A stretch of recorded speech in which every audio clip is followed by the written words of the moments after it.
Hello నమస్తే, welcome to విజయ మా ఊరు ఆడియో బుక్స్ ఛానల్. నేను విజయలక్ష్మి.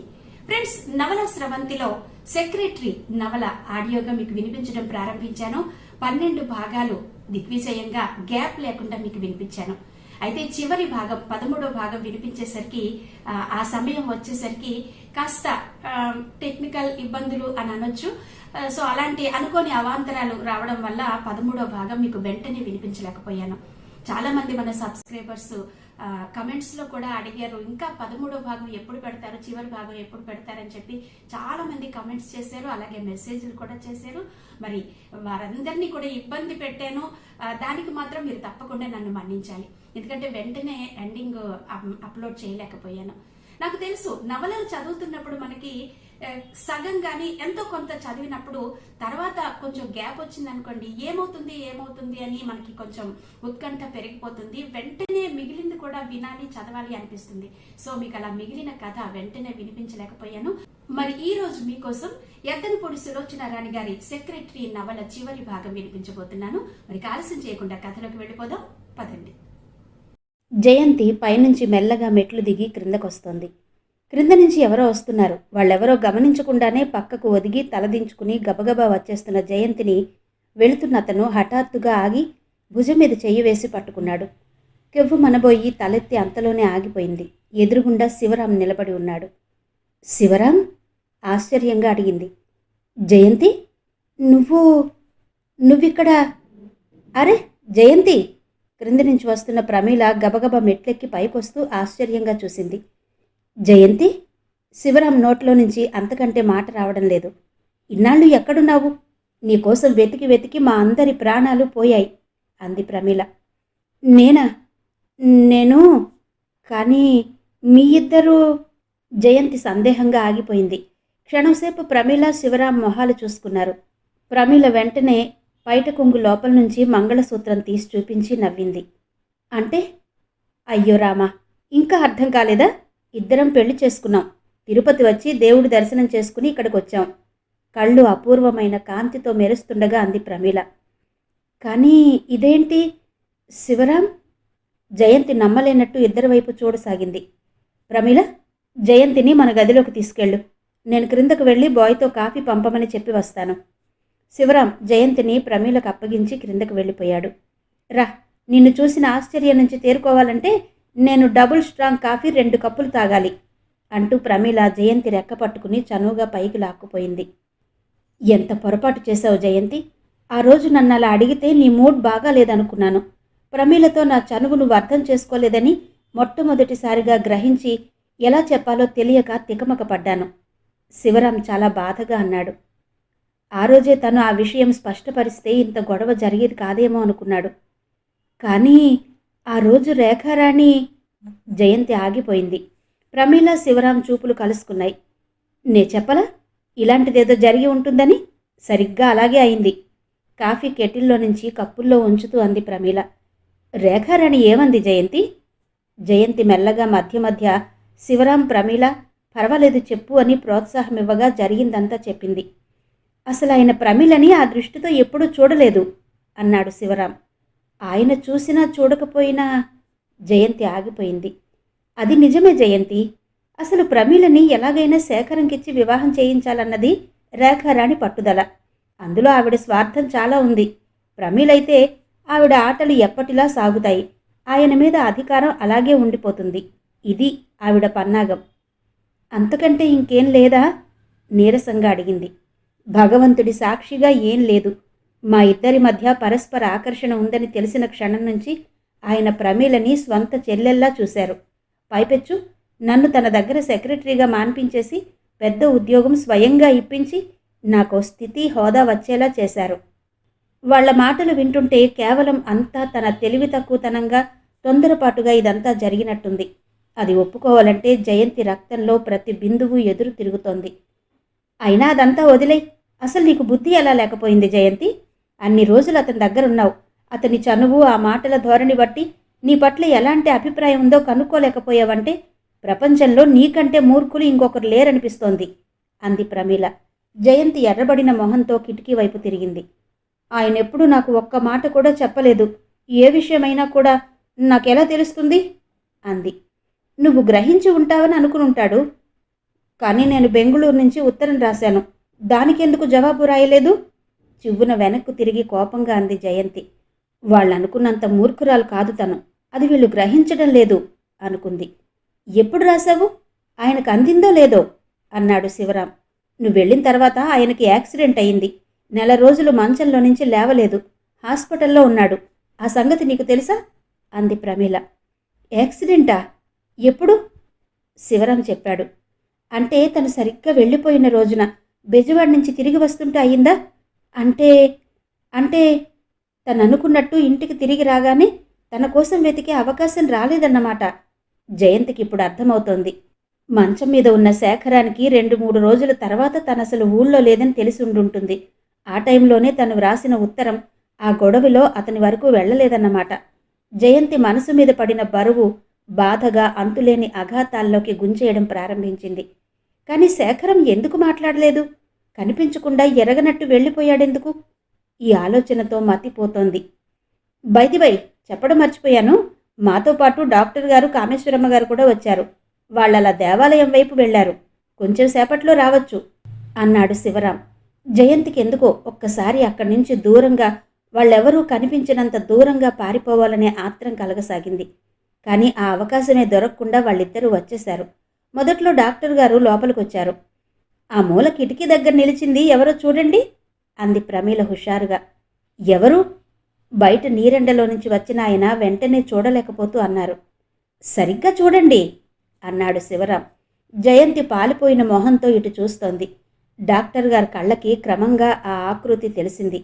ఆయన ఉన్నట్టుండి వెంటనే నిజంగా అన్నాడు. జయంతి కదిలి ముందుకొచ్చింది. ఇదిగో నిన్నే, చప్పుండ్రా లోపలికి. సంతోషంతో ఆయన బయటకు చూస్తూ గావుకెక్క పెట్టారు. ఏంటది? ఏమైంది? కంగారుగా లోపలికొచ్చిన కామేశ్వరమ్మ గారు షాక్ తిన్నట్టు ఆగిపోయింది. జయంతి నిజంగా? ఆవిడ చేతులు చాస్తూ అంది. నిజంగా ఏంటి నీ మొహం అంత స్పష్టంగా కనిపిస్తుంటే? డాక్టర్ గారు మందలించారు. అప్పటికే జయంతి ఆవిడ చేతుల్లో వాలిపోయి గుండెల్లో మొహం దాచుకుని వెక్కి వెక్కి ఏడవసాగింది. ఇక్కడికి జరిగిందంతా చాలక ఇంకా జాప్యం చేస్తావా? నా మాట విను, మాతో వచ్చేయ్. నీకు తెలీదు, శేఖరం పైకి ఎంత గంభీరంగా కనిపిస్తాడో లోపల అంత. ఆవిడ వాక్యం పూర్తి చేయలేదు. జయంతి ఈ మధ్యలోనే అడ్డు తగులుతూ, వద్దొద్దు, నన్ను క్షమించండి, నేను రాలేను. నేను చేసింది పొరపాటే కావచ్చు, కానీ క్షమార్పణ కోరుకోవాలంటే తగినంత చనువు కూడా ఉండాలి అంది. ఎక్కడో పిచ్చిదానిలా ఉన్నావే. ఈ పరిస్థితుల్లో నిజంగా పిచ్చిదాన్నైతే అంతకంటే సుఖం ఇంకోటి ఉండదు. కానీ కావడం లేదు. నేను మామూలుగానే ఉన్నాను అంది జయంతి. సరే నీ ఇష్టం. పోన్లే, అతనే స్వయంగా వచ్చి తీసుకువెడతాడు, సరేనా? ఎంతసేపు ఎన్ని విధాల నచ్చ చెప్పినా జయంతి వినకుండా మూర్ఖపు పట్టు పట్టడం చూసి ఆవిడ విసుగ్గా అంది. ఉన్నట్టుండి జయంతి హఠాత్తుగా మాయమైతే దానికి శేఖరం మనసు ఎంత గాయపడిందో స్వయంగా ఆవిడకు తెలుసు. అతను పైకి ఒక్క మాట కూడా అనని మాట నిజమే, కానీ కాంతి లోపించిన అతని కళ్ళు, ప్రతి విషయం పట్ల అతను చూపే ఉదాసీనత, మానసికంగా లోపల దిగమింగుతున్న ఆవేదన, ఇవన్నీ ఆవిడ మాతృహృదయం కనిపెట్టకపోలేదు. శివరాం వాళ్ళు విజయలక్ష్మి వాళ్ళ ఇంటికి వస్తామంటే కూడా జయంతి ఇష్టపడలేదు. అడ్రస్ కూడా ఇవ్వలేదు. మౌనంగా వచ్చిన వాళ్లతో తిరిగి ఇంటి ముఖం పట్టింది. వాళ్ళు రమ్మనగానే ఎలా వెళ్ళిపోతుంది? శేఖరం గురించి తనకంటే ఎక్కువ వీళ్ళందరికీ తెలుసా? ఆ రోజు హఠాత్తుగా కనిపించినప్పుడు, ఆ సాయంత్రం తను ఎలాగో అయిపోతే ఒంట్లో బాగాలేదేమోనని భయపడి ప్రసాద్ దగ్గరగా వచ్చి చేతులు పట్టుకున్నప్పుడు ప్రసాద్ భుజం మీద నుంచి శేఖర్ మొహం తను చూడలేదు. ఆ చూపులు ఎంత కఠినంగా ఉన్నాయి. జన్మలో తను చేసిన పని క్షమిస్తాడా అతను? ఒకవేళ ధైర్యం చేసి వెడుతుందే అనుకో, అతను నిర్లక్ష్యంగా మాట్లాడితే, హీనంగా చూస్తే తనేమైపోవాలి? ఇప్పుడైతే ఈ వ్యక్తిత్వమైనా మిగులుతుంది. ప్రకాశంతో వచ్చేసిన అతనికి తనకి ఎలాంటి సంబంధం లేదని శేఖరానికి ఎవరు నచ్చ చెప్తారు? అసలు చెప్తే మటుకు వింటాడా? అతని కోపం, అతని అహంకారం తనకి కొత్త? ఒంటి మీద ఏమాత్రం స్పృహ ఉన్నా, మెదడుకి ఏమాత్రం వివేచనా శక్తి ఉన్నా తానలాంటి బుద్ధి తక్కువ పని ఎప్పుడూ చెయ్యదు. కానీ ఇద్దరి మధ్య ఈ అఘాతానికి తన తెలివి తక్కువ తనమే కారణం. అది నిజమే, ఒప్పుకుంటుంది. కానీ ఇది పూడ్చాలంటే ఒక్క జయంతి వల్ల కాదు. జయంతి బలం చాలదు. అదెప్పటికైనా అతనే చెయ్యాలి. లేకపోతే ఇంతే. కామేశ్వరమ్మ గారితో మొండిగా రానని ఖచ్చితంగా తిరస్కరించినందుకు జయంతి ఇంటికి వచ్చిన తర్వాత కూడా ఏమాత్రం బాధపడలేదు. వారం రోజులు గడిచిపోయాయి. జయంతి ఎంత వద్దనుకున్నా హఠాత్తుగా ఏ క్షణంలోనైనా శేఖరం రావచ్చుననే ఆశ మనసులో మారుమూలగా మిణుకుమంటూనే ఉంది. ఎన్ని విధాల దాన్ని ఆర్పేయాలని చూసినా సాధ్యం కావడం లేదు. విజయలక్ష్మి పురోహితుణ్ణి పిలిచి లగ్నం పెట్టించింది. జయంతిని ఎవరూ సంప్రదించలేదు. ఈ పెళ్లి నాకు ఇష్టం లేదు, వద్దు అని జయంతి బయటపడనూ లేదు. పెళ్లి సరిగ్గా 20 రోజులుంది. పెళ్లి శుభలేఖలు అచ్చయ్యాయి. పనులు చురుగ్గా సాగుతున్నాయి. చాలా కాలం తర్వాత ఇంట్లో శుభకార్యం జరుగుతున్నందుకు విజయలక్ష్మి ఆర్భాటంగా పెద్ద ఎత్తున ఏర్పాటు చేయిస్తోంది. సాధ్యమైనంత వరకు వారం రోజులు ముందుగానే వస్తానని, సెలవు కోసం ప్రయత్నం చేస్తున్నానని ప్రసాద్ ఉత్తరం రాశాడు. అన్నీ సవ్యంగా చకచకా జరిగిపోతున్నాయి. రోజులు గిర్రున తిరిగి వస్తున్నాయి. పెళ్లి 10 రోజుల్లోకి వచ్చేసింది. ప్రసాద్ ఎల్లుండి వస్తున్నాడని తెలియచేశాడు.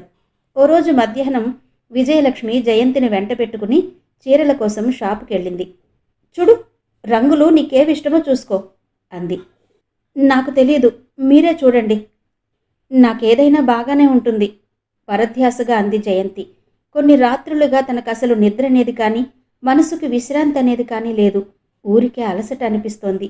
ముభావంగా ఉంటే ఆవిడ ఏమనుకుంటుందోనని లేని హుషారు తెచ్చిపెట్టుకుని బలవంతంగా తిరుగుతోంది. షాపతను రకరకాల చీరలు తెచ్చి ముందు పడేశాడు. ఇవిగో, ఇవి బాగుంటాయి, ఇవి లేటెస్ట్ ఫ్యాషన్, ఈ రంగులు ఆవిడకు అద్భుతంగా ఉంటాయి అంటూ వసపిట్టలా ఒకటే వాగుతున్నాడు. ఇదిగో చూడండి, ఎంత మంచి రంగు, కలర్ గ్యారంటీ. లేత నీలం రంగు చీరకి ముదురు నీలంలో హంసల బార్ అంచున్న చీర చూస్తూ అన్నాడు. జయంతి ఉలిక్కిపడింది.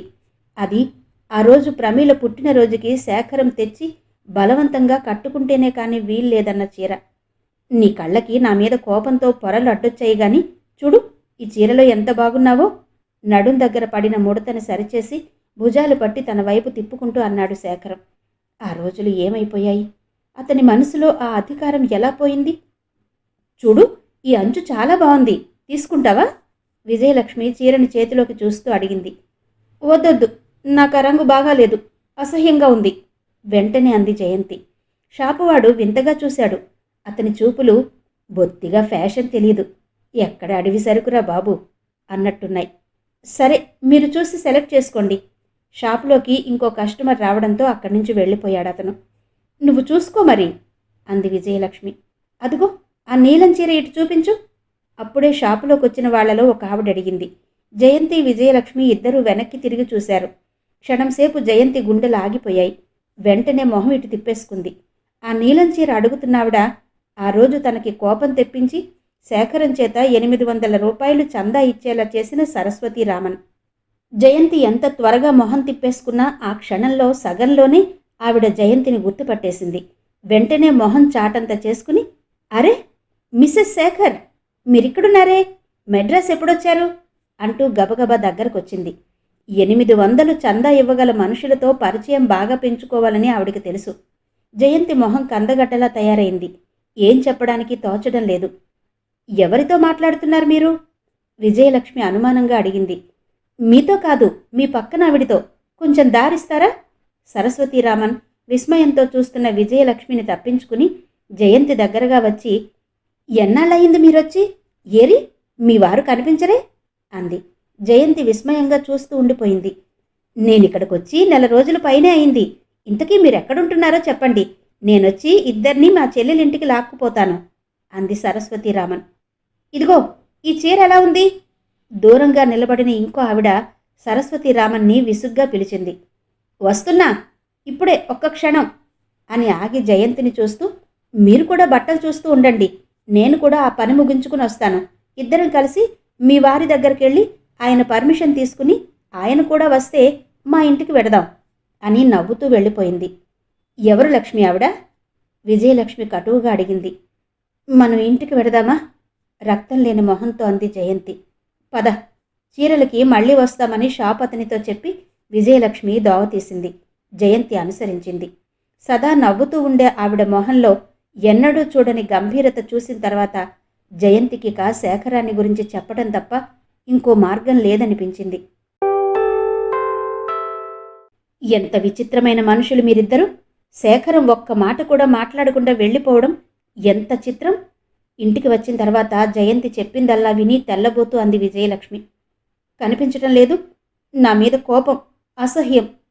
నువ్వు మాత్రం తక్కువేం తిన్నావు? అయినా నేనెంత మతిమరుపుదాన్ని.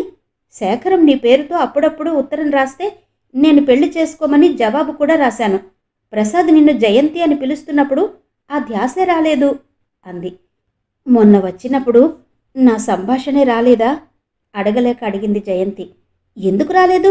ఏమైంది అని నేను అడిగితే పెళ్లి చేసుకోలేదు, ఆ అమ్మాయి ఇష్టపడలేదని నవ్వి ఊరుకున్నాడంతే. నాకేం తెలిసిదంతా? విజయలక్ష్మి కళ్ళ ముందు ఆ రోజు జయంతి మూర్ఛపోగానే ఈ అమ్మాయా నీ సెక్రటరీ అన్నప్పటి అతని మొహం కదిలింది. ఇప్పుడు నన్నేం చెయ్యమంటారో చెప్పండి దీనంగా అడిగింది జయంతి. వెంటనే బట్టలు సర్దుకో, రైలు ఎక్కిస్తాను. రైలా? అవును, అసలు నేనే వచ్చి దించి శేఖరాన్ని మొహం మీద 4 అడగాలనుంది. కానీ నాకేం టైం లేదు. ఈ పెళ్లి ఆగడానికి వీల్లేదు. ఈ లోపల పెళ్లి కూతుర్ని చూడాలి నేను. జయంతి క్రిందికి చూస్తూ ఉండిపోయింది. ఏ, ఇష్టం లేదా? వెళ్ళవా? ధైర్యం లేదు.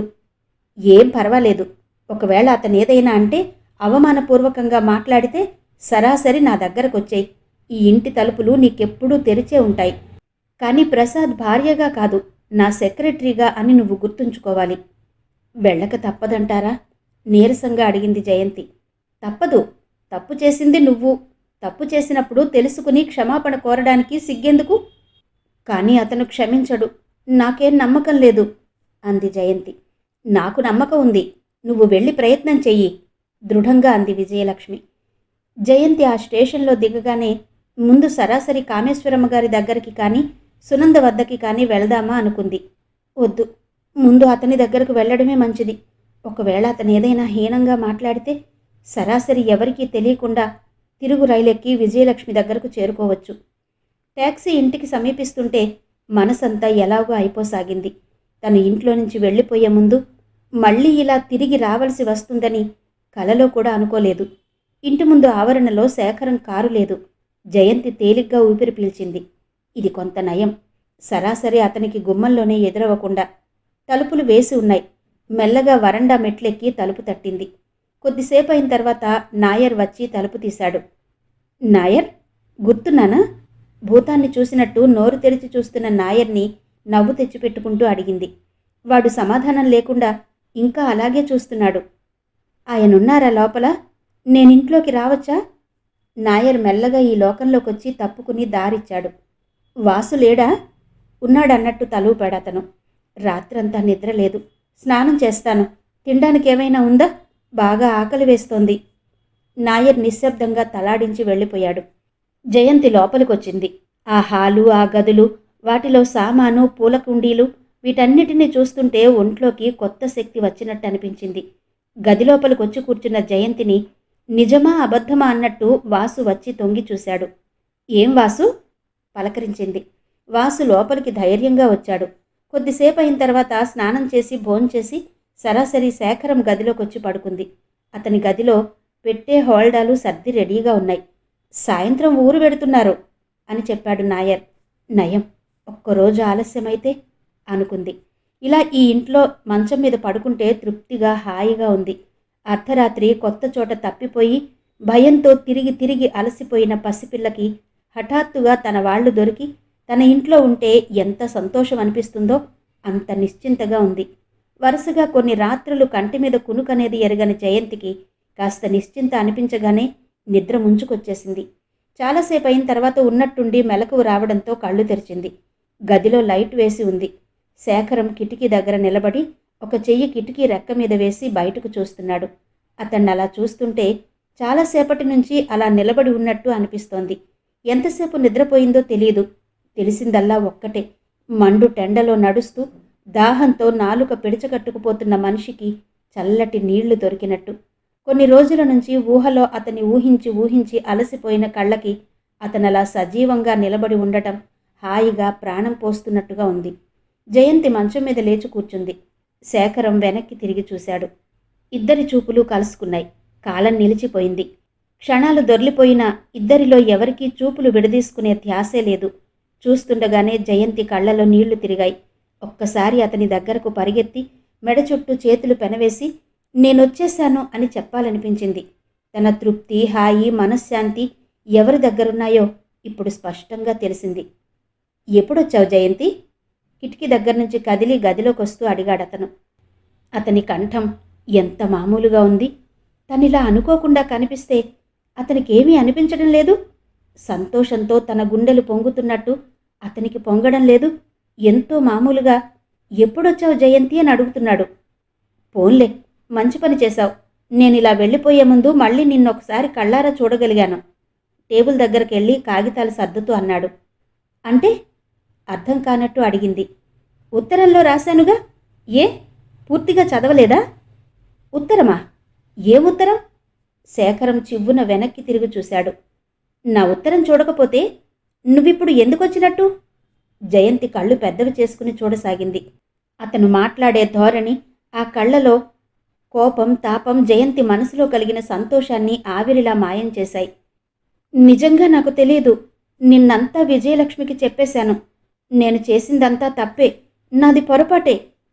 ఇప్పుడు అవన్నీ నేను అడగలేదు. నువ్వు మాట్లాడొద్దు. మళ్ళీ వెనక్కు తిరిగి పుస్తకాలు సర్దుతూ అన్నాడతను. అతని కంఠం ఆజ్ఞాపించినట్టుంది. మీరడక్కపోయినా చెప్పాల్సిన బాధ్యత నాకుంది. ఆ రోజసలు మీరు నన్ను చూసి కూడా చూడనట్టు వెళ్ళకపోతే? అంత క్రితం నన్ను చూడగానే నువ్వెందుకు పారిపోయావు? అంటే ఆ రోజు మీరు నన్ను చూశారన్నమాట. చూడలేదు. ప్రసాద్ చేతుల్లో మూర్ఛపోయిన తర్వాత ఊహించాను. అంత భయపడాల్సిన అవసరమేమొచ్చింది? నువ్వంత బెదిరి పారిపోవాల్సినంత భయంకరమైన పని నేనేం చేశాను? అన్నాడతను. ఓహ్, మీరు నన్ను చెప్పనివ్వరు కదూ? మంచం దిగి నిలబడుతూ అంది. చెప్పాల్సిన అవసరం నాకు లేదు అన్నాడతను. అంతకంటే వినాల్సిన అవసరం నాకేం లేదంటే సరిపోతుందిగా అంది. శేఖరం మళ్ళీ వెనక్కు తిరిగి చూశాడు. అతని కళ్ళలో బాధ, కోపం అన్నీ కనిపిస్తున్నాయి. వెంటనే కుర్చీలో కూరబడుతూ, వద్దు జయంతి, వద్దు. ఎంతో ప్రయత్నం మీద ఒంట్లో ఉన్న శక్తినంతా కూడదీసుకుని ఇప్పుడిప్పుడే కోలుకుంటున్నాను. వెళ్ళిపోయే ముందు కూడుకుంటున్న నా మనశ్శాంతిని మళ్ళీ ముక్కలు చెయ్యకు. నాకిక ఓపిక లేదు, భరించే శక్తి లేదు, నాకు చేత కాదు అన్నాడతను. జయంతి దగ్గరగా వచ్చింది. అతను వినని వినకపోని తను చెప్పి తీరాలి. చేసిన పొరపాటు తెలుసుకుని పశ్చాత్తాప పడుతున్నట్టు తెలియచేయాలి. నా ఈ ఒక్క మాట వినండి. ప్రకాశంతో నేను వెళ్ళిన మాట నిజమే, కానీ నాకు అతనికి నాకంతా తెలుసు. నువ్వేం చెప్పనవసరం లేదు. ప్రసాద్ అంతా చెప్పాడు. మొదలిది చెప్పు. నువ్విలా రావడం ప్రసాద్కి తెలుసా? చెప్పే వచ్చావా? ప్రసాద్కి ఎందుకు చెప్పాలి? ఎందుకు చెప్పాలి? 4-5 రోజుల్లో కాబోయే భర్తకి ఎందుకు చెప్పాలా? ఇలాగే నువ్వు జీవితమంతా సమస్యలమయం చేసుకుంటావు జయంతి. నీకేది చెప్పకపోయినా ఇది ఒక్కటి మాత్రం గట్టిగా చెబుతున్నా. ప్రసాద్ యోగ్యుడు. అతను భర్తగా లభించడం ఓ విధంగా నీ అదృష్టం. నీ చిన్నతనపు చేష్టలతో అతన్ని బాధ పెట్టడం, రెచ్చగొట్టడం మంచిది కాదు. మగవాడి మనస్సు నువ్వెప్పటికి అర్థం చేసుకుంటావో తెలియదు. దయచేసి మీరు చెప్పబోయేదేంటో కాస్త సూటిగా చెప్తారా? అంది జయంతి. నీ కాబోయే భర్త మనసు నొప్పించకు అన్నాడు. అతను నాకు భర్త కాబోవడం లేదు. అది మొదట మీరు గ్రహిస్తారా? అంటే నాకు అతన్ని చేసుకోవడం ఇష్టం లేదు. నీ ఉద్దేశం నాకు అర్థమైంది జయంతి. నీకిష్టం కాకుండా వాళ్ళు బలవంతంగా కడుతున్నారని నాకు చెప్పాలని నీ ప్రయత్నం. అయితే వృధా. అది నేను నమ్మను. వాళ్ళు అలాంటి వాళ్ళు కాదు. శేఖరం కళ్ళు కోపంతో, అసహనంతో ప్రజ్వరిల్లాయి. అవును, అంతా మంచివాళ్లే. నేనొక్కదాన్నే చెడ్డదాన్ని, అబద్ధాలాడేదాన్ని నేనే. జయంతి, మీరెప్పుడూ ఇంతే. నా మనసులో మాట ఎప్పుడు చెప్పనిచ్చారు? అధికారం చెలాయించడం తప్ప ఆత్మీయతని ఎప్పుడు చూపించారు? జయంతి. శేఖరం లేచి నిలబడ్డాడు. మీరు కోపంగా జయంతి అని అరిస్తే నేనేం భయపడదలుచుకోలేదు. ఆ రోజు మీరు పెళ్లి చేసుకుంటాను అని చెప్పి బయటకెళ్ళగానే రేఖారాణి వచ్చి ఎన్ని ఉపన్యాసాలిచ్చింది.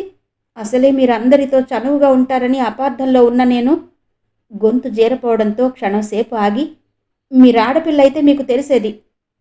నువ్వు మగపిల్లాడివై నీకు కూడా ఓ పొగరుమోతు దొరికి నీ జీవితమంతా నానా చిందరవందర చేస్తే నీకు తెలిసేది నిదానంగా అన్నాడతను.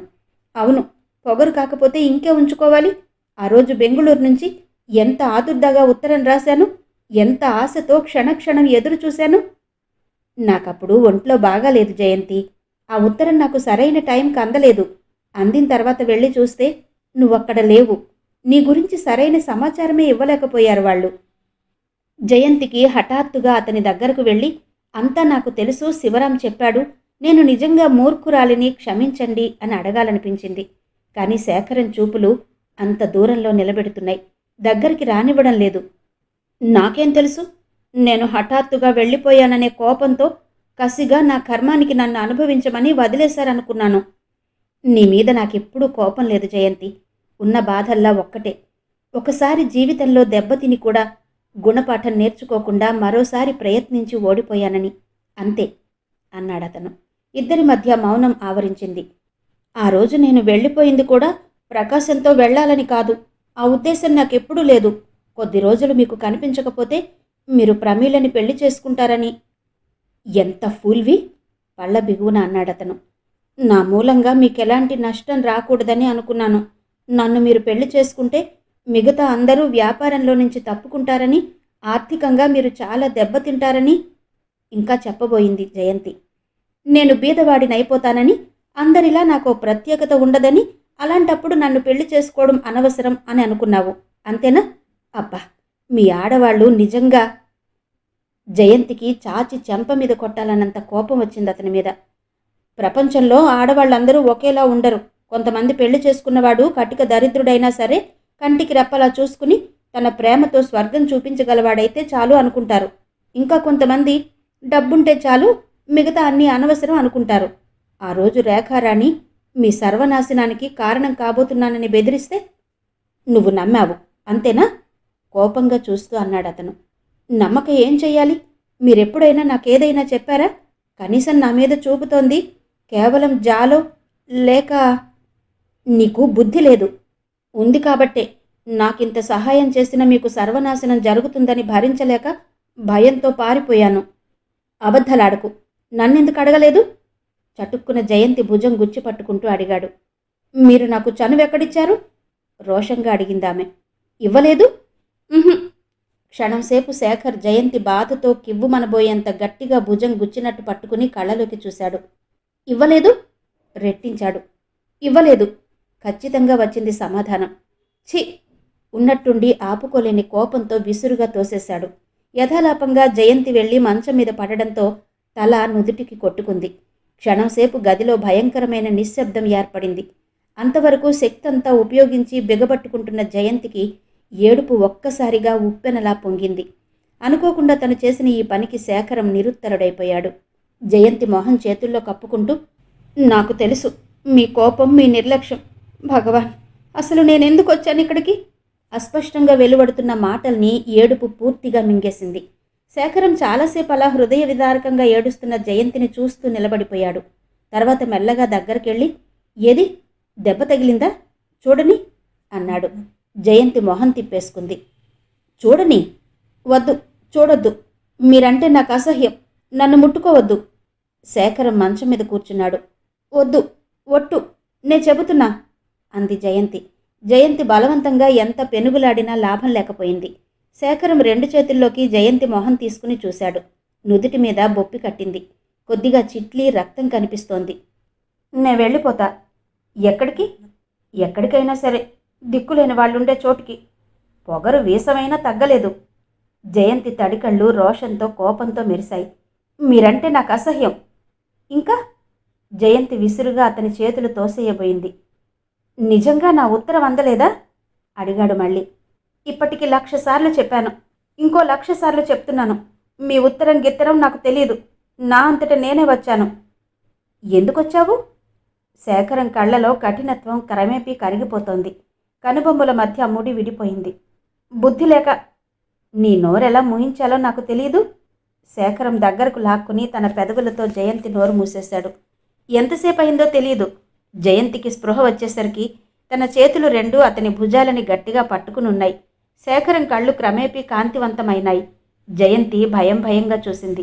ఉన్నట్టుండి నవ్వాడతను. విస్మయంగా చూసింది జయంతి. నిజంగా నీ అంతట నువ్వే వచ్చావా? అడిగాడు. భగవంతుడి సాక్షిగా చెప్పింది జయంతి. అతని కళ్ళలో లీలగా అరసెకను సేపు అనుమానం తారాట్లాడింది. వెంటనే కళ్ళు వింతగా మెరిశాయి. జయంతిని దగ్గరకు లాక్కుని గుండెలకు హత్తుకుంటూ, అదే నిజమైతే జయంతి, నాకు ఈ క్షణం శాశ్వతం కావాలనిపిస్తోంది. నాకు కూడా అంది జయంతి. మనిద్దరి మధ్య ఇంకెలాంటి అపార్థాలు రావన్న మాటేగా అడిగాడతను. నా వైపు నుంచి కల్లో కూడా రావు. నన్నింత బాధ పెట్టావు, నిన్నేమని పిలవాలి? రాక్షసి అనా, దెయ్యమనా, లేక భూతమనా? ఒట్టి జయ అని. ఆ రోజు ప్రసాద్ నిన్నలా చేతుల్లో పైకి తీసుకుపోతుంటే అబ్బా, నేనెంత నరకం చూశానో తెలుసా? నేను మాత్రం తక్కువ చూశానా అంటున్న జయంతి హఠాత్తుగా అతని చేతుల్లో మరింత ఒదిగిపోతూ గుండెలకు అంటుకుపోయి, పసిపిల్లలా, నన్నెప్పుడూ ఎప్పుడూ ఒంటరిగా వదిలేయొద్దు, భయంకరమైన ఆలోచనలు నన్ను పిచ్చిదాన్ని చేస్తాయి అంది. అలాంటి భయం ఇంకెప్పుడూ వద్దు, నా నీడలా వెంటే ఉంచుకుంటాను చెక్కిళ్ళు నిమురుతూ అన్నాడతను. చాలాసేపు ఇద్దరూ అలాగే కూర్చుండిపోయారు. ఉండు, ఇప్పుడే వస్తాను ఉన్నట్టుండి లేవబోయాడు. ఎందుకు? ఎక్కడికి? లక్ష్మికి నువ్వు క్షేమంగా చేరావని టెలిగ్రామ్ ఇవ్వొద్దు. నాయర్ని పిలిచి చెప్పండి అతన్ని లేవనీయకుండా ఒళ్ళో తలదాచుకుంటూ అంది. మర్నాడు సాయంత్రం జయంతి గదిలో అద్దం ముందు కూర్చుని తలదువ్వుకుంటోంది. శేఖరం ప్రయాణం 4 రోజులకి వాయిదా పడింది. 4 రోజుల్లోనూ ప్రయాణం కోసం కావలసిన ఏర్పాట్లలో వెంట జయంతిని కూడా తీసుకెళ్లేందుకు అనుగుణంగా మార్పులు చేయడంతో సరిపోయింది.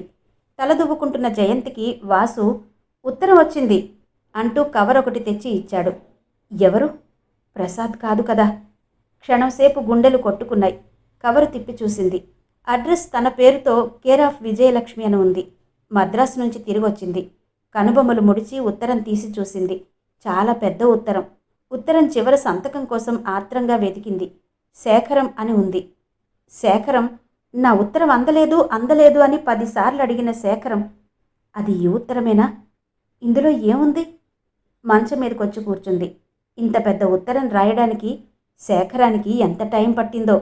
అతని తెలుగు దస్తూరి ఇంత చిన్నగా ఇంత అందంగా ప్రింట్ చేసినట్టు ఒకే రీతిగా ఉంటుందన్న సంగతి ఇది వరకు తెలీదు.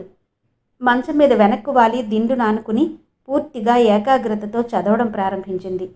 జయంతి, నిన్ననే నీ పెళ్లి శుభలేఖ చేరింది. పెళ్లినాటికి నేను రాలేకపోవచ్చు. 2-3 రోజుల్లో ఊరు వెడుతున్నాను. ఎప్పుడు తిరిగి వస్తానో కూడా నాకు నమ్మకం లేదు. కారణం, నాకు తిరిగి రావాలని లేదు. వచ్చినా రాకపోయినా పట్టించుకునేవారు కానీ బాధపడేవారు కానీ ఇక్కడెవరూ లేరు. జయంతి, నేను వెళ్ళిపోయే ముందు, శాశ్వతంగా నీ నుంచి దూరం అయిపోయే ముందు నీకు కొన్ని విషయాలు చెప్పాలి. అవి చెప్పేస్తే భవిష్యత్తులో ఏనాడైనా ఏ రూపంగానైనా నీకు నేను గుర్తుకు రావడం తటస్థిస్తే నీ మనసులో సానుభూతితో ఓ నిట్టూర్పు తప్ప అసహ్యంతో చేదరింపు కలగదని నా నమ్మకం. అందుకే ఈరోజు ఇంత ఓపిగ్గా ఇవన్నీ చెప్పడానికి కూర్చున్నాను. జయంతి, చిన్నప్పటి నుంచి మానసికంగా చాలా ఒంటరిగా, ఒక విధంగా అందరికీ దూరంగా పెరిగాను నేను. మా అమ్మ నాకు 12 సంవత్సరాలప్పుడు పోయింది. కారణం తెలీదు, కానీ ఒక్క డాక్టర్ గారి కుటుంబం తప్ప మాకు ఆత్మీయులు కానీ బంధువులు కానీ లేరు. ఒక్క గీత తప్ప నాకు స్నేహితులు లేరు. స్కూల్లో కూడా ఎక్కువ మందితో కలిసేవాడిని కాదు. మా అమ్మ కలవనిచ్చేది కాదు. అమ్మ పోయిన తర్వాత నా ప్రపంచం మరీ చిన్నబోయింది. దాదాపు శూన్యమైపోయిందని చెప్పొచ్చు. ఆవిడ నలుగురిలో నన్నెందుకు కలవనిచ్చేది కాదో నాకు అప్పుడు అర్థమైంది. ఇంకేవైనా స్నేహాలు దొరికితే ఆవిడకు దూరమైపోతానేమోనని ఆవిడ భయం. ఆవిడ ఊహలు, ఆవిడ ప్రపంచం అంతా నా చుట్టూ ఉండేదన్నమాట. మా అమ్మ పోయిన తర్వాత నాన్నగారు ఎలాగో అయిపోయారు. ప్రతిదాని మీద శ్రద్ధ తగ్గిపోయింది. వ్యాపారంలో క్రమేపీ నష్టం రావడం మొదలుపెట్టింది. చదువుకునే రోజుల్లో రేఖారాణి పరిచయమైంది. చిన్నప్పటి నుండి ఒక రకంగా పెరిగిన నేను తర్వాత అవకాశం వచ్చినా అందరితో కలుపుగోలుగా ఉండలేకపోయేవాడిని. కాలేజీలో నా చదువేదో నేను చూసుకుని నా మార్గాన నేను పోయేవాడిని. రేఖారాణి బలవంతంగా నా జీవితంలో ప్రవేశించింది. నా ఒంటరితనాన్ని నుండి పట్టుబట్టి యువతలకి లాగి కాలేజీ ఫంక్షన్లు వాటిలో పాల్గొనేలా చేసింది. మా అమ్మ తప్ప ఇంకొకరి చనువు అంత బాగా ఎరగని నేను సహజంగా రేఖారాణి వైపు తిరిగాను. పైకి కనిపించే నీ గాంభీర్యం అంతా ఒట్టి ముసుగు. అది తీసి లోపల చూస్తే నీ అంత హుషారైన మనిషి ఇంకెవరూ లేరు అనేది రేఖారాణి. నా చదువు పూర్తయింది. నాన్నగారు తన బిజినెస్ అంతా నా చేతుల్లో వదిలేశారు. నాకు రేఖారాణిని వివాహం చేసుకోవాలనుండేది.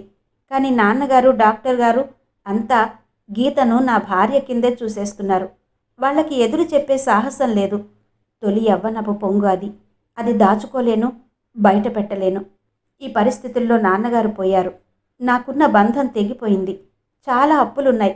వాటన్నింటినీ తీర్చాలి. నాన్నగారి పేరు ఎప్పటిలా నిలబెట్టాలి.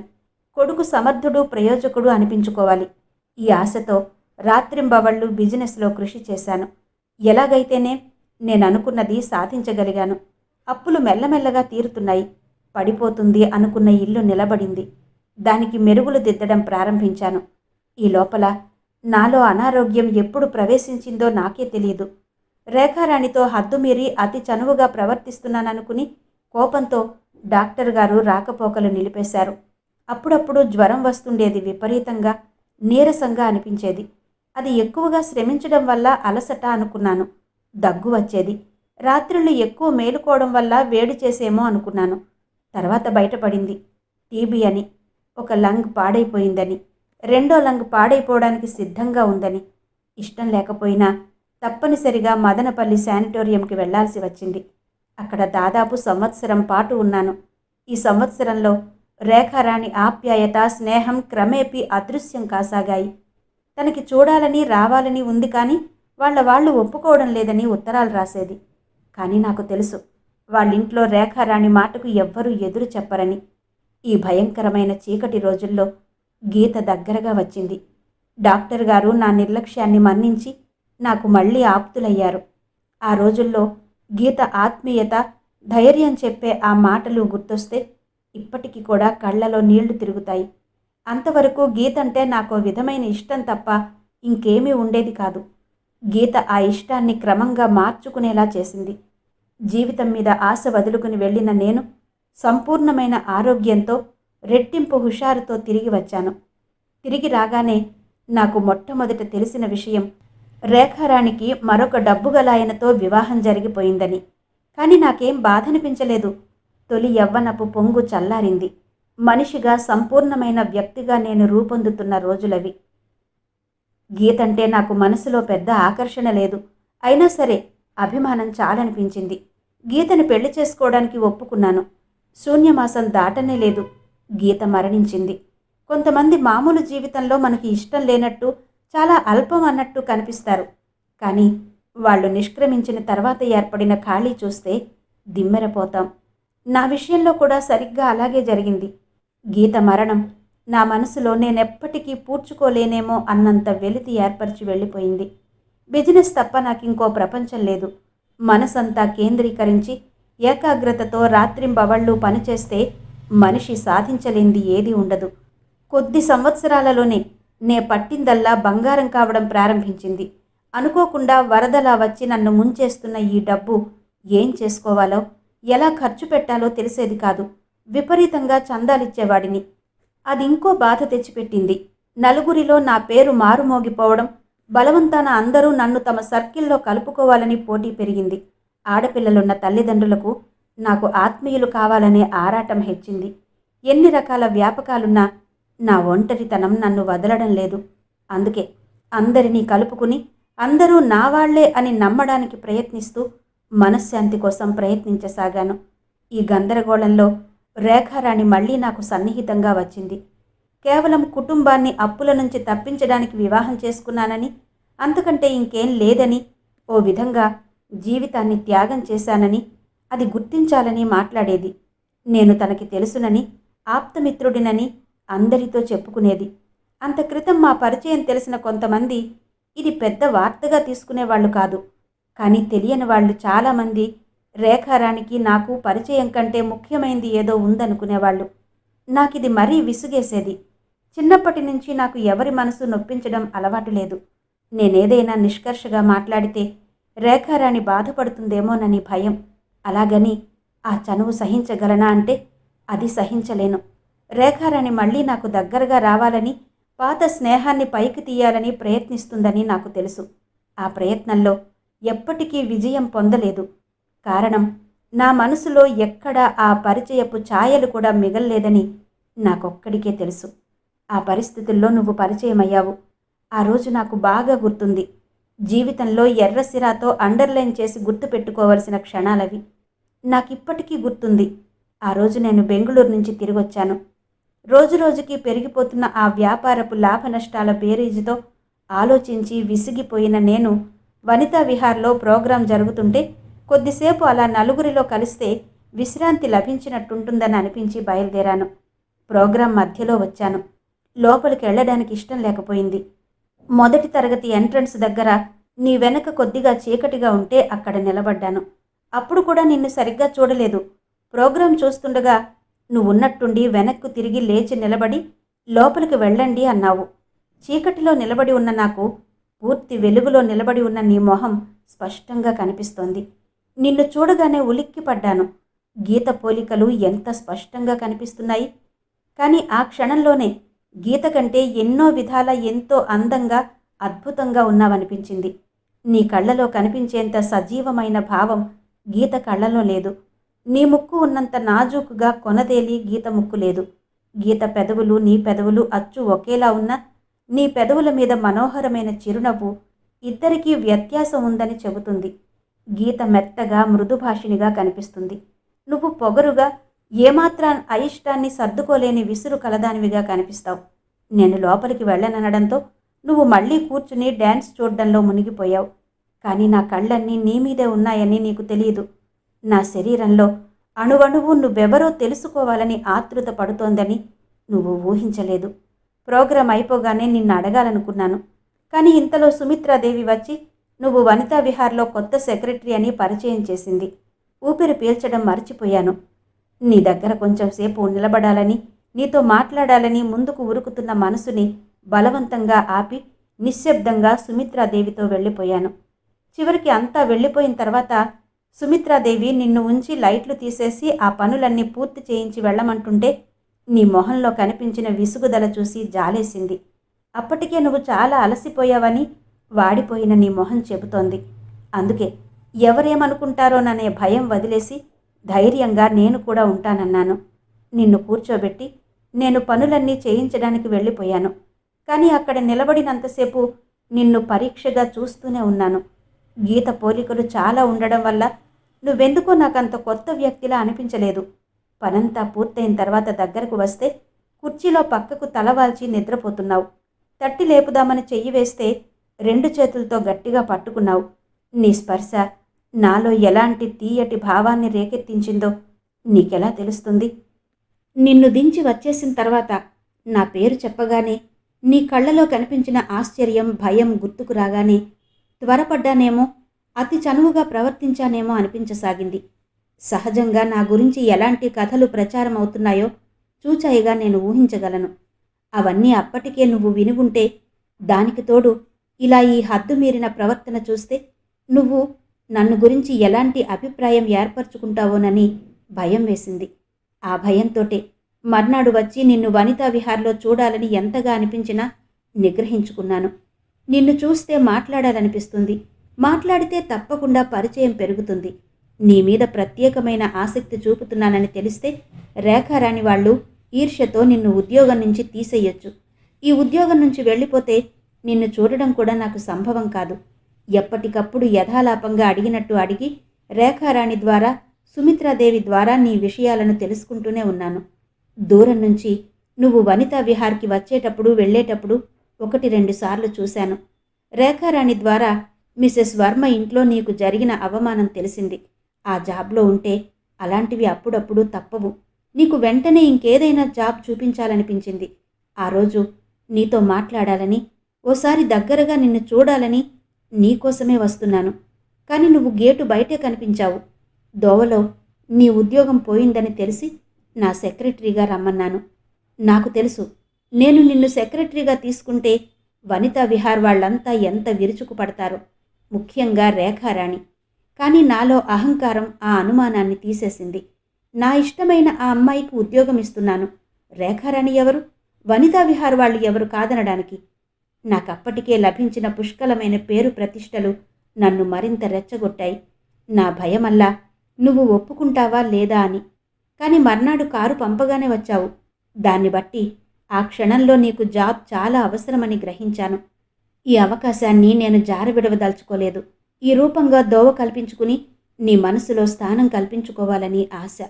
నువ్వు నా సెక్రటరీగా చేరిన తర్వాత నా ఇంటికే కాదు, నా జీవితానికి కూడా కొత్త కాంతి వచ్చింది. నీ రూపం, అమాయకమైన నీ మాటలు చాలా హాయిగా ఉండేవి. ఒంటరితనం మెల్లమెల్లగా నాకు తెలియకుండానే మాయమవసాగింది. ఎప్పటికైనా నిన్ను నా వైపుకు తిప్పుకోగలను అనే ఆశ నా మనసులో ఉదయించడం ప్రారంభించింది. ఆ రోజు నీ పుట్టినరోజు. హఠాత్తుగా సినిమాలో నేను పంపించిన చీర కట్టుకుని కోటి కాంతులతో వెలిగిపోతున్న నిన్ను చూసేసరికి నిజంగా నాకు మతిపోయింది. నిన్నలా చూస్తూ ఎన్ని గంటలైనా నిశ్శబ్దంగా గడపవచ్చు అనుకున్నాను. అంతకుముందు నేనెంతమందికో ఎన్ని రకాలుగానో బహుమతులిచ్చాను. కానీ నువ్వు ఈ చీర కట్టుకున్నప్పుడు చూడగానే కలిగిన తృప్తి నాకెన్నడూ కలగలేదు.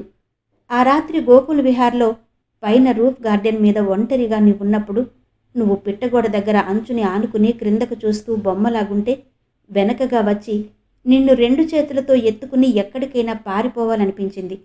మరికొంచెం సేపు అలా ఉంటే నా మనసు నన్నే పిచ్చి పనుల వైపు రెచ్చగొడుతుందోననే భయంతో గబగబా నిన్ను క్రిందకు లాక్కొచ్చేశాను. నిన్నక ఎక్కువ కాలం ఇలా దాచి ఉంచలేనని అనుకున్నాను. అందుకే సోవియట్ బృందానికి పార్టీ ఇచ్చినప్పుడు నిన్నందరికీ పరిచయం చేసేసి పెళ్లి చేసుకోవాలనే కోరిక కూడా బయట పెట్టడానికి నిశ్చయించుకున్నాను. అంత క్రితం చీర గొడవతో నువ్వు మొహం ముడుచుకున్నావని తెలుసు. కానీ ఆ విసుగు నువ్వలా హఠాత్తుగా చెప్పకుండా వెళ్ళిపోయేంత ఉందని తెలియదు. నిజంగా నీ మీద మొట్టమొదటిసారిగా కోపం వచ్చిన క్షణాలవి. రేఖారాణి వాళ్ళంతా జయంతిని సెక్రటరీగా ఎలా తీసుకున్నావని నిలదీశారు. నాకు తెలిసిన ఒక ఆయన రికమెండ్ చేస్తూ ఉత్తరం పంపాడని కాదనలేకపోయానని అబద్ధమాడాను. కానీ మనసులో వాళ్ళందరికీ అప్పటికే అనుమానం కలిగిందని నేను గ్రహించలేకపోలేదు. కనీసం నువ్వు మర్నాడు సరిగ్గా మాట్లాడలేదు. మర్నాడు రేఖారాణి వచ్చింది.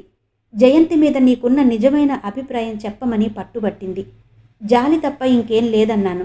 నీ పట్ల నాకు అనురాగం ఉన్నమాట నిజమే. నా మనసంతా నువ్వే నిండి ఉన్నావని నాకు తెలుసు. కానీ ఏం చెయ్యాలి? నీ మనసులో ఉద్దేశం తెలుసుకోకుండా ఇలాంటి అభిప్రాయాలు బయట పెట్టడం ఎంత ప్రమాదం. అప్పటికే నీ హృదయం ఇంకొకరికి అంకితం కాలేదని నాకేం నమ్మకం? రేఖారాణి తాను మానసికంగా నరకం అనుభవిస్తున్నానని, ఆ భర్తతో అసలు సుఖం లేదని, జీవితం వ్యర్థమనిపిస్తోందని, నువ్విష్టపడితే ఆయనకు డైవోర్స్ ఇచ్చేస్తాను, మనిద్దరం పెళ్లి చేసుకుందామని ఏవేవో మాట్లాడడం మొదలుపెట్టింది. రేఖారాణిని మందలించడమే కాకుండా ఇలాంటి చనువు ఇక తగ్గిస్తే బాగుంటుందని కూడా అన్నాను. ఉన్నట్టుండి రేఖారాణి నా మీదకు ఒరిగి నా గుండెల్లో మొహం దాచుకుని హిస్టీరియా వచ్చిందాన్లా ఏడవసాగింది. నాకేం చెయ్యాలో తోచలేదు. ప్రపంచంలో ప్రతి మగవాడిలాగానే ఆడవాళ్ల కన్నీళ్లు చూసి భరించే శక్తి నాలో లేదు. పరిస్థితులు అర్థం చేసుకుని జీవితాన్ని సరిదిద్దుకునేందుకు ప్రయత్నించమని, ఎప్పటికీ నేను స్నేహితుడిగా ఉంటానని సముదాయించసాగాను. కొద్దిసేపు అయిన తర్వాత రేఖారాణి ఏడుపు తగ్గింది. నిన్ను పోగొట్టుకుంటానేమోనన్న భయం నన్ను వెర్రిదాని చేస్తోంది, ఇంతకంటే ఇంకేం లేదు అంది కళ్ళు మూసుకుంటూ. నేనేం మాట్లాడలేదు. ఇదంతా ఇక ఇంతటితో స్వస్తి చెప్పాలి అని మృదువుగా రేఖారాణికి ఎలా నచ్చ చెప్పాలా అని ఆలోచిస్తుండగా ఇంతలో నువ్వొచ్చావు. క్షణంసేపు నిరుత్తరుడనైన నాకు ఏం చెప్పడానికి తోచలేదు. నువ్వు చూసిన ఆ దృశ్యం నీ మనసులో ఎలాంటి ముద్ర వేస్తుందో ఊహించలేని మూర్ఖుణ్ణి కాదు.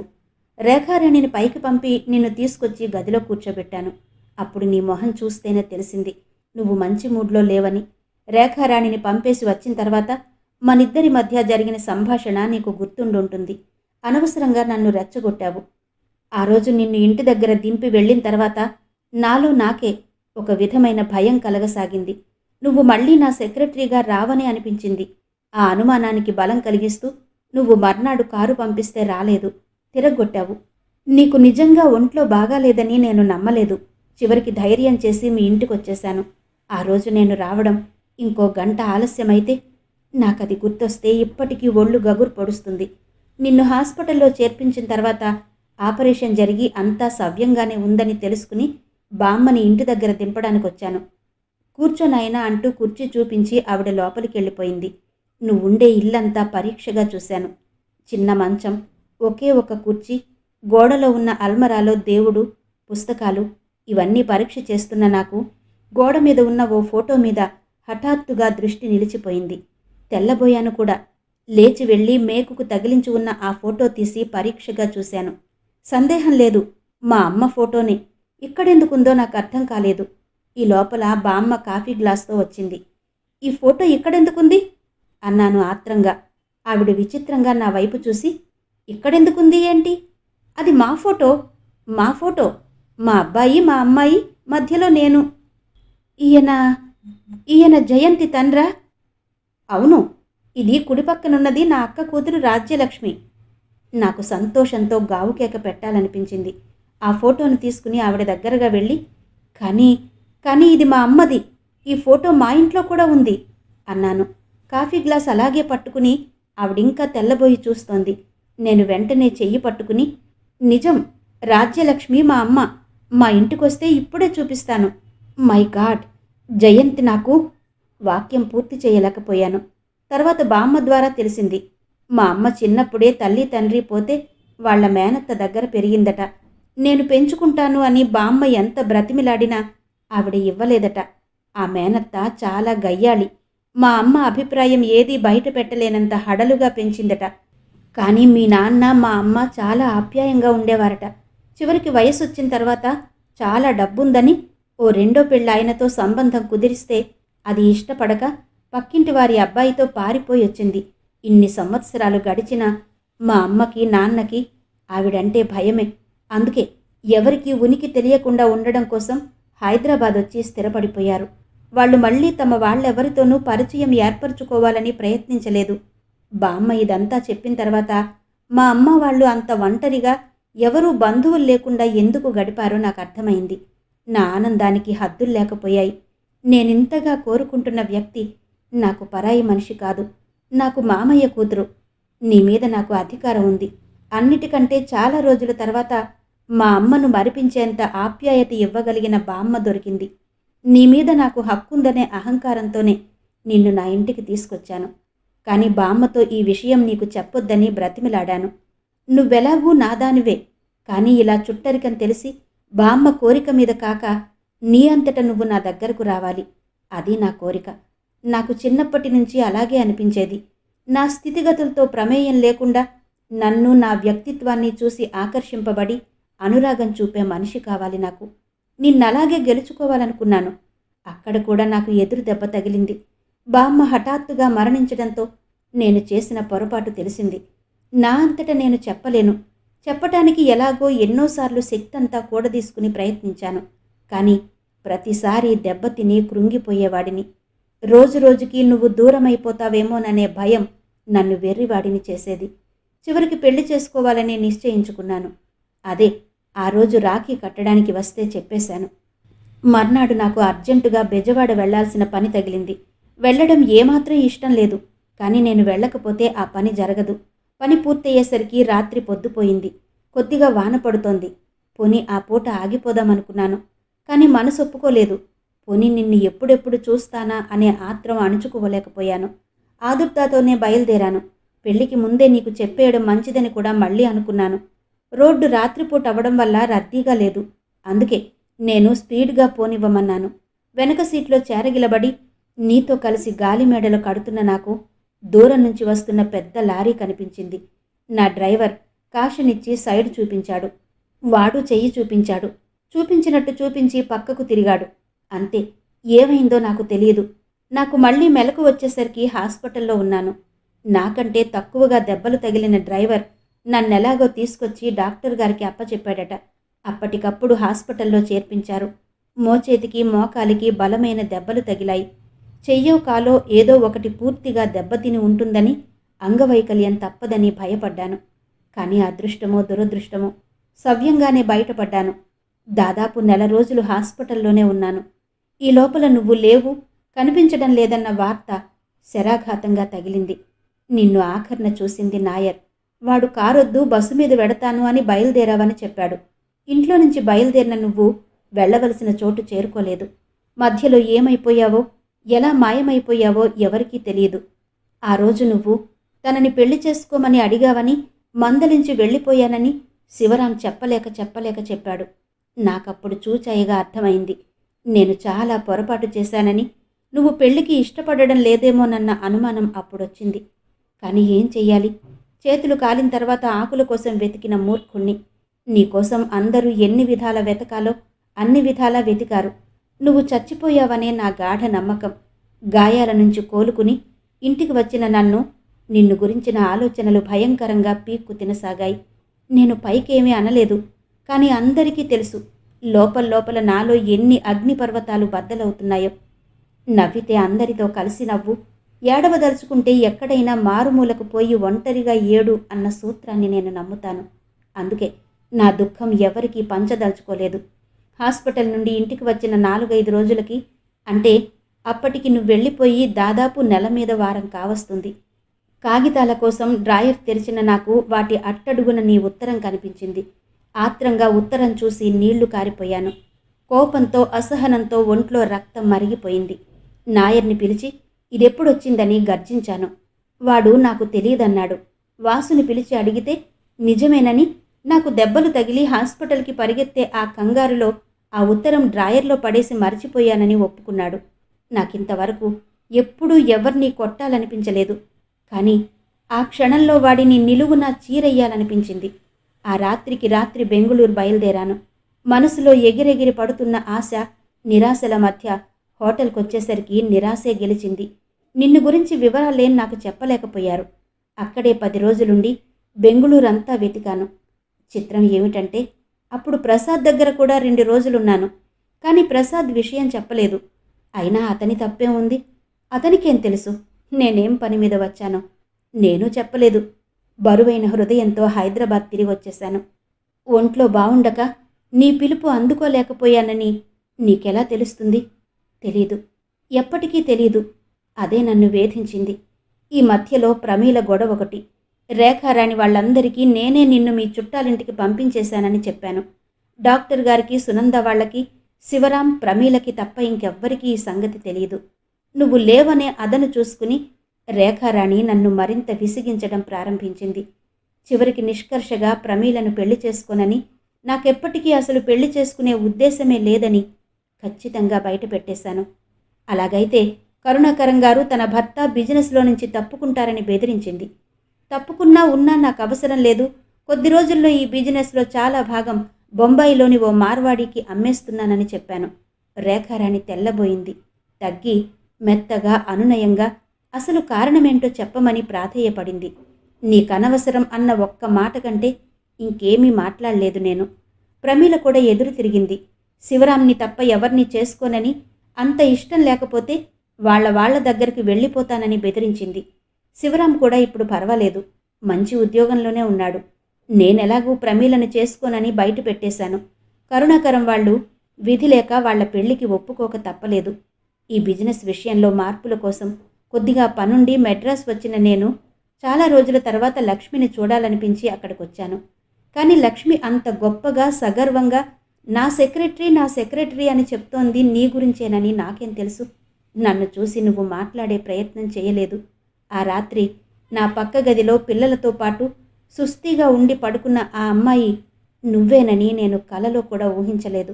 మళ్ళీ వచ్చినప్పుడు లక్ష్మికి ఊరికే ఫోన్ చేస్తే ప్రసాద్ వచ్చాడని, ఇక్కడే ఉన్నాడని చెప్పింది. చూడ్డానికి వచ్చాను. లేరు, వాళ్ళంతా కలిసి బీచ్కు వెళ్లారు, వస్తారు, కూర్చో అంది లక్ష్మి. ఆ పూట భోజనానికి వచ్చాను నేను అక్కడికి. లక్ష్మి పరిచయం చేస్తున్నప్పుడు తీరా వెనక్కి తిరిగి చూస్తే నువ్వు. నా కళ్ళని నేను నమ్మలేకపోయాను. నాకప్పుడు ఏం కనిపించలేదు. వాళ్ళందరూ ఉన్నారన్న సిగ్గు కూడా వదిలేసి ఒక్కసారి చేతులు చాచి నిన్ను దగ్గరకు లాక్కుని గుండెలకు హత్తుకోవాలనుకున్నాను. అప్పటికే నువ్వెలాగో అయిపోయావు. నేను ముందుకి అడుగు వేసే లోపలే ప్రసాద్ వచ్చి నిన్ను పట్టుకోవడం, చకచక ఏదో సంభాషణ జరిగిపోవడం, వెంటనే అతను నేను స్వయంగా చూస్తుండగా నిన్ను 2 చేతులతో ఎత్తి లోపలికి తీసుకెళ్ళిపోవడం అంతా క్షణంలో జరిగిపోయింది. ఆ క్షణంలో నేను అనుభవించిన రంపపు కోత ఇంత క్రితం ఎప్పుడూ అనుభవించలేదు, ఇక అనుభవించను కూడా. నిన్ను పడుకోబెట్టిన తర్వాత విజయలక్ష్మి తిరిగొచ్చి ప్రసాద్ నువ్వు పరస్పరం ప్రేమించుకున్నారని, పెళ్లి చేసుకోబోతున్నారని చెప్పింది. నేను వెంటనే మరో మాట చెప్పకుండా, చెప్పేందుకు లక్ష్మికి అవకాశం ఇవ్వకుండా వచ్చేశాను. ఇంకా కొద్ది క్షణాలు అక్కడుంటే ఈర్ష్యతో మండుతున్న నా మనసు నన్ను ఏ వెర్రి పనుల వైపు పురుగొల్పుతుందోనని భయం వేసింది. మద్రాస్ వాతావరణమే భయంకరంగా అనిపించింది. ఆ గాలే నాకు అసహ్యం వేసింది. ఒక్క క్షణం అక్కడ ఉండలేకపోయాను. ఉంటే వెనక్కి తిరిగి ఏ నిమిషంలోనైనా లక్ష్మి ఇంటికి పరిగెత్తాలనే ఆకాంక్షకి నేను లోబడిపోతానేమోనని భయం వేసింది. అప్పటికప్పుడు ఏరోడ్రోమ్కి వచ్చి హైదరాబాద్ వచ్చేశాను. ఇప్పుడు మనిద్దరి మధ్య కొన్ని వందల మైళ్ళు దూరం ఉంది. నన్నెలాంటి బలహీనతలు పిచ్చివాడిని చేసి నీ దగ్గరకు వెళ్ళమని పురుగొల్పినా నేను వెళ్ళలేను, నిన్ను చేరుకోలేను. నేను కోరుకున్నది కూడా అదే. క్రమేపీ చల్లబడ్డాను. నా భావాలు నేను గ్రహించుకోవడానికి చేసిన ప్రయత్నంలో విజయం పొందాను. నిన్ను నీ జీవితానికి వదిలేయడానికి నిశ్చయించుకున్నాను. నువ్వెలా పరిచయమో తెలపమని ప్రసాద్కి ఉత్తరం రాశాను. అతను వివరంగా ప్రకాశం సంగతంతా తెలియచేస్తూ నాకు ఉత్తరం రాశాడు. ఆ క్షణం వరకు భగవంతుడి సాక్షిగా నువ్వు ప్రకాశంతో వెళ్ళిపోయావని మాకెవ్వరికీ తెలియదు. అప్పుడెప్పుడో శివరాం డాక్టర్ గారు వాళ్ళందరూ ప్రకాశం బెంగుళూరులో కలరాతో మరణించాడని చెప్పుకుంటుంటే విన్నట్టు గుర్తు. అంతవరకే నాకు తెలుసు. అది జరిగిన సంగతి. మనిద్దరిలో నీ పొరపాటో నా పొరపాటో ఒక అఘాతం సృష్టించుకోవడం జరిగింది. అది ఏర్పడిందన్న బాధ నాకు లేదు. నేను ఈ చివరి నుంచి చేయి చాచి అందుకోగలను. కానీ నువ్వు వాటిని అందుకోవడానికి ఇష్టపడవు. ఆ సంగతి నాకు తెలుసు. ఓ విధంగా నువ్వు చాలా అదృష్టవంతురాలివి. ప్రసాద్ లాంటి వాళ్లతో నీకు ఆ పరిస్థితుల్లో పరిచయం కలగడం కేవలం అదృష్టం తప్ప ఇంకేం కాదు. జయంతి, ఇప్పుడు నాలో బాధ కానీ, కోర్కె కానీ, దిగులు కానీ అలాంటివేమీ లేవు. నేనెప్పటికీ నీవాడినే. నీ ఇష్టం. నీ స్నేహితుడిగా తీసుకో, తండ్రిగా చూసుకో, లేక సోదరుడిగా భావించుకో. ఎలా అయినా సరే నీకు నచ్చిన విధంలో నీ ఆప్తుడిగా జీవితాంతం మిగలడానికి సిద్ధంగా ఉన్నాను.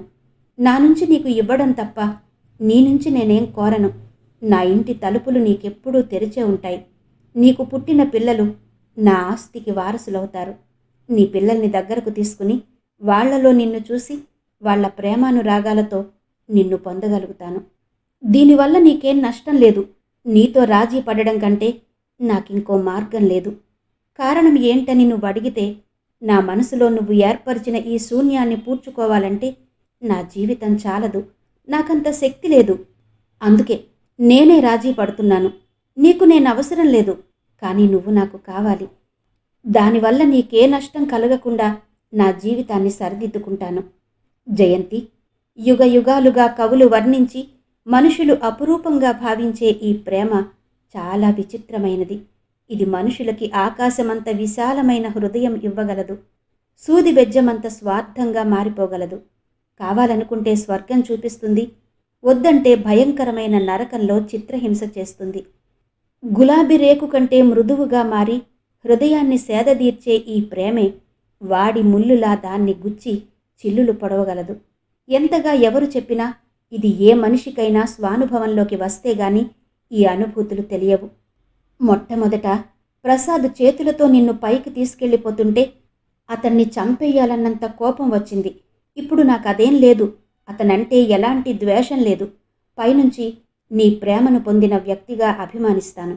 నువ్వు సుఖపడాలని మనసారా ఆశీర్వదిస్తున్నాను. జయంతి, నిన్ను పోగొట్టుకోవడానికి కారణం నేనే అని నాకు తెలుసు. ఈ బాధ మటుకు నన్ను జీవితాంతం వదలదు. కానీ ఇప్పుడు నన్ను చూసి భయపడాల్సిన అవసరం నీకు లేదు. అది నమ్మమని అడుగుతున్నాను. మీ పెళ్లికి రావాలని ఉంది, వద్దని ఉంది. ఇంకా మనసులో ఏమూలో చల్లారని వేడి కొద్దిగా ఉంది. అది పూర్తిగా తగ్గిపోతే వస్తాను, లేకపోతే రాను. ఇది నువ్వు సహృదయంతో అర్థం చేసుకో. కానీ ఇలా నేను వెళ్ళిపోయే ముందు ఒక్కసారి చూస్తాను, చూసి తీర్తాను. మీ పెళ్లికి రావాలని ఉంది, వద్దని ఉంది. ఇంకా మనసులో ఏమూలో చల్లారని వేడి కొద్దిగా ఉంది. అది పూర్తిగా తగ్గిపోతే వస్తాను, లేకపోతే రాను. ఇది నువ్వు సహృదయంతో అర్థం చేసుకో. కానీ ఇలా వెళ్ళిపోయే ముందు ఒక్కసారి చూస్తాను, చూసి తీరుతాను. అప్పుడు భయపడకుండా చనువుగా మాట్లాడు. అది మర్చిపోకు. నన్ను నువ్వెలాగైనా తీసుకో. నువ్వు మాత్రం నాకు జీవన జ్యోతివి, ఆప్తురాలివి, ఒంటరి సమయంలో సదా వెంటుండే కనిపించని తోడువి. ఉంటాను. ఆశీర్వచనములతో శేఖరం. పిఎస్. ఈ ఉత్తరం ప్రసాద్కి చూపించడం అవసరమనుకుంటే చూపించు. నాకు అభ్యంతరం లేదు. నిన్ను గురించి అతన్ని ఆ రోజు అంత ఆత్రంగా ఎందుకు వివరాలు అడిగానో అతనికి అర్థమవుతుంది.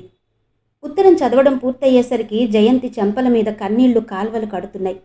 శేఖరం, ఆ పేరే ఇప్పుడు కొత్తగా ఉంది. అందుకేనా అతను అన్నిసార్లు నా ఉత్తరం చూడలేదా అని 10 సార్లు రెట్టించడిగాడు. భగవాన్, తనకేం తెలుసు? నిజంగా ఇదంతా ఎప్పుడో చెప్పాల్సింది. చెప్పకపోవడం పొరపాటే. లేదు, చెప్పలేదు. కేవలం నా స్థితిగతులు చూసి కాదు, నన్ను, నా వ్యక్తిత్వాన్ని చూసి ఆకర్షించబడిన మనిషి నాకు కావాలి అని అదే అతని ఉద్దేశమైతే అతనే గెలిచాడు. ఈ ఉత్తరం చూడకముందేగా తను వచ్చేసింది. జయంతికి చాలాసేపటి వరకు అసలు ఆ మంచం మీద నుంచి లేవాలనే అనిపించలేదు. ఒక్కరోజు రావడం ఆలస్యమైతే, ఒక్క 24 గంటలు దూరంగా ఉంటే శేఖరం శాశ్వతంగా దూరమైపోయేవాడు. వాసు, నాయర్నిక్కడికి పిలు.